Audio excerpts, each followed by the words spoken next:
वसीम सज्जाद अस्सलाम वालेकुम। वालेकुम अस्सलाम सर। कुछ डेज़ पहले एक तहरीक की मस्जिद में हैदर हैदर के नारे लगाए गए। क्या हैदर हैदर के नारे लगाना जायज़ है? और क्या हैदर हैदर के नारे शरीयत में डिमांड किया गया है? चलें आप भी एक बार ज़रा लगाइए ना, नारा हैदरी। ठीक है, अहले सुन्नत अल्हम्दुलिल्लाह अहले बैत से और मौला अली से प्यार करते हैं रदी अल्लाह अन्हो, तो हैदर हैदर के नारे लगते हैं। अब जिस तनाजुर में आप पूछ रहे हैं उस तनाजुर में मैं चंद बातें अर्ज़ कर देता हूँ। सबसे पहली बात यह है कि हैदर, नारा हैदरी, ठीक है, और हैदर हैदर के जो नारे हैं ये पहले शिआर था अहले तशय्यो का।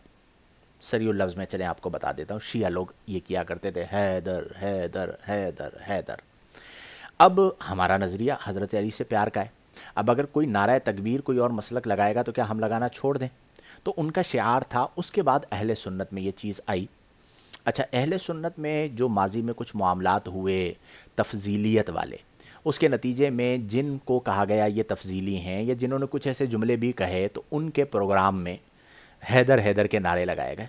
ठीक है, मेरा इशारा है तालीमात इस्लामिया वालों की तरफ, उनके प्रोग्राम्स में होता था। रावलपिंडी, अगर ये वहीं के हैं वसीम सज्जाद साहब। फिर उन्होंने कहा कि भाई हम क्या करें, हम तो हैदर हैदर करते हैं। उसके जवाब में बकिया जो अहले सुन्नत है, उन्होंने कहा भाई हम भी हैदर हैदर करते हैं।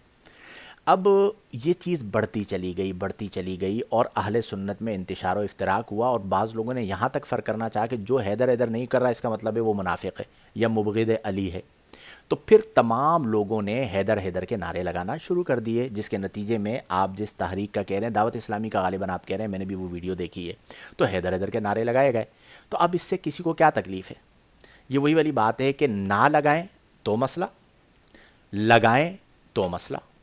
वो जिस तरह होता है ना, बीवी से फड्डा करना है यानी झगड़ा करना है, तो उसे कहा आटा गूंथते हुए हिलती क्यों हो।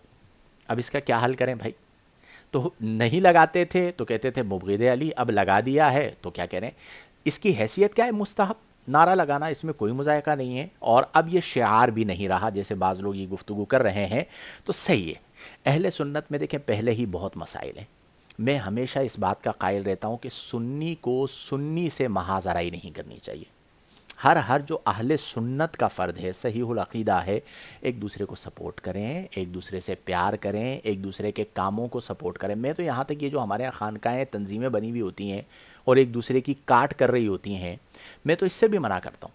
भाई तुम्हारा काम बाद में होगा, तुम्हारी खानकाह है, तुम्हारी तंजीम है, तुम्हारा इदारा है, बाद में होगा, दीन पहले। हम दीन पर तुम जैसी 100 खानकाहें, 100 तंजीमें, 100 इदारे कुर्बान कर दें, हज़ार लाख कुर्बान कर दें, तुम्हारी बका दीन की वजह से। अब ये जो आपस में लड़ रहे होते हैं कि जी मैंने खानका का काम करना है, नहीं, आपने दीन का काम करना है। मैंने तंजीम का काम करना है, नो, आपने दीन का काम करना है।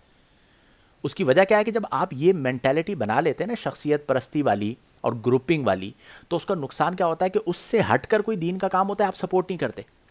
आप कहते हैं मैं दरसे कुरान को सपोर्ट नहीं करूँगा, मैं दरसे हदीस को सपोर्ट नहीं करूँगा, मैं फ़लाँ अल्लामा साहब को सपोर्ट नहीं करूँगा क्योंकि वो हमारी खानका या हमारे पीर साहब के मुरीद नहीं है। शर्म करो यार, ये दीन है, बांट के रख दिया है, लोगों के जहनों में जहर घोलते हो। कुछ तो खुदा का खौफ करो। थोड़े से सख्त जुमले कह रहा हूँ ताकि बाज आ जाए बाज़ लोग, तो ये मैं इस चीज़ को पसंद नहीं करता। मुझे सामना होता है ऐसे लोगों का, लेकिन ऐसे लोगों को मुझे डील करना बहुत अच्छी तरह आता है। हमारे शहर कराची में तो मैं तो ऐसे लोगों को अपने तक रसाई नहीं देता और दीन के काम में रुकावट भी नहीं डालने देता। और अगर कोई ज़्यादती कर भी जाता है ना, तो मैं जवाबन उनके साथ कुछ नहीं करता। दीन का काम कर रहे होते हैं, मैं कहता हूँ चलो यार दीन का काम होना चाहिए। मेरी तो एनर्जी बच गई कि मैं घर पे बैठ गया, ये मेरी जगह पे आके काम कर रहे हैं। चंद जगहों पर ऐसा होता है तो मैं मना नहीं करता, दीन का काम करते रहें, यही बेहतर है।